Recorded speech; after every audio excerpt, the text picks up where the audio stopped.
В рамках международного проекта «Инженера Победы» в историческом парке «Россия. Моя история» был проведен комплекс мероприятий, включающий в себя тематическую выставку, а также экскурсию «Россия. Родина Великих Побед. Инженеры Победы».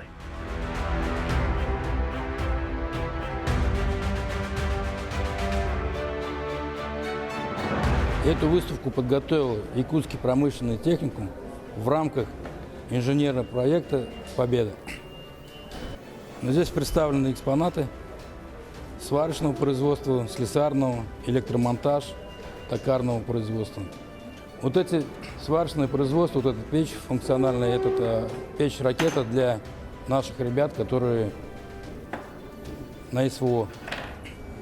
Но эти ребята обучаются у нас в течение 2 лет, получают навыки по сварке, по сантехнике, по электрике, по токарному производству.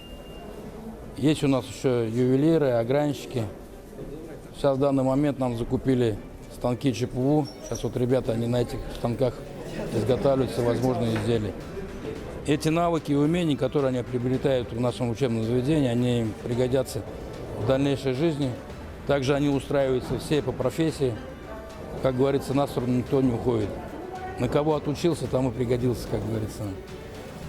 Ну, ребята учатся с удовольствием, молодцы. Они все, как говорится, настроены на развитие нашей республики.